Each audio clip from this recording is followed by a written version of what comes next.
All right, hello, welcome to Market Shares. I'm your host, Tony Blodgett, and today I want to talk a little bit about wage inflation, wage growth, because it becomes really relevant as we think about house prices going up as much as they have, interest rates now going up as much as they have, and if you think back to the last time interest rates got up close to 5%, well, what it do? It cooled off the housing market quite quickly. This was back in 2018, I believe. Might have been 2017, but nonetheless, interest rates crept up really close to 5%, maybe even touched over 5%, depending on what you were doing.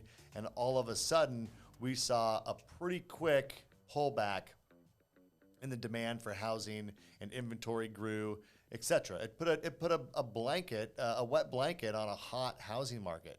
Well, is that going to happen again? Because we are steadily approaching that area where we may be at 5% interest rates based on what we're seeing in the mortgage market in the last few weeks. And so I think it really begs the question. Now, here is the difference that I see. I do think that if rates go up high enough, it could cool off this market. But there's really two things that are different that we see right now than what we saw back in, say, 2017 and 2018. One of them is the demographics, just simply the number of household creations that we have, the number of people that are kind of that age at 30 years old, 32, 33 years old. There is a huge bulge of people in that age group, which is the primary age for family creation, household creation, and wanting to purchase a home.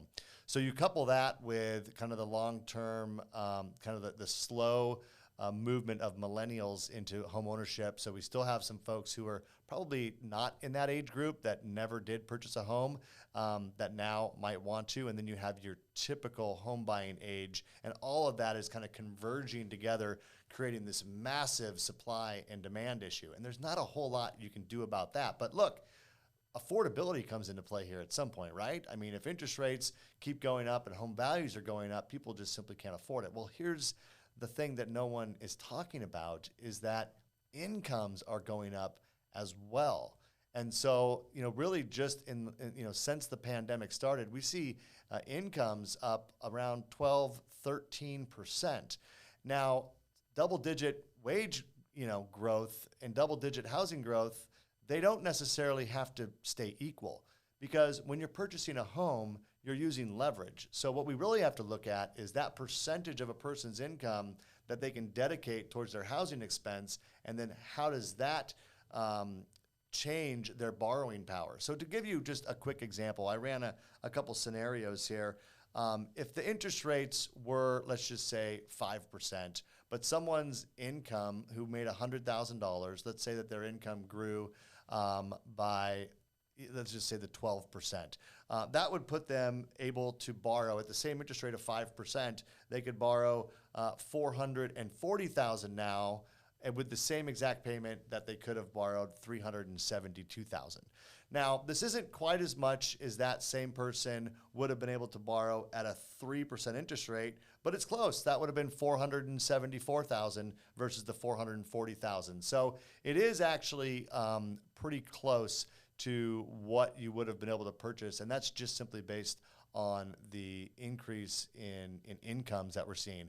And you guys, this isn't really slowing down. Matter of fact, one of my other episodes, I talked about the speech that Jerome Powell gave at the National Association for Business Economics, and he spoke in that quite a bit about the growth in wages. And that really is something the Fed's been focused on. It's not just about having good employment numbers. It's about those people that are employed actually making a living wage. And we're seeing more and more of that as there's also a demand for workers. Unemployment is down around 3%.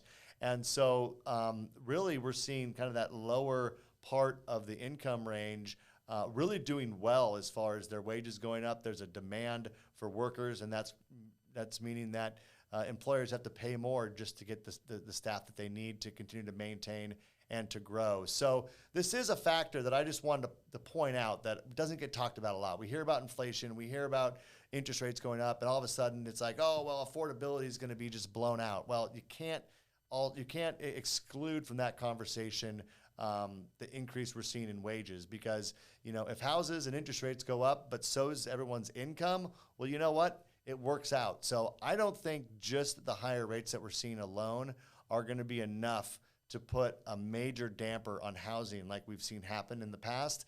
I think that there's a point where that could happen, but I don't think that we're close to that yet. And keep an eye out, because as long as the affordability numbers work out, it doesn't really matter that the rates and the values go up, because it's really about that actual affordability calculation. So don't forget about that when you're thinking about, you know, what's actually happening to home values and is now the right time to purchase. So I wanted to point that out. I hope that was helpful, and we'll continue to keep an eye on this, because like I said, we're going to have plenty of conversations here about mortgage rates, and we'll be watching mortgage applications too.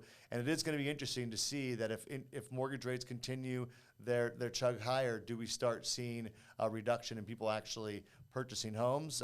We'll keep a close eye on that for you.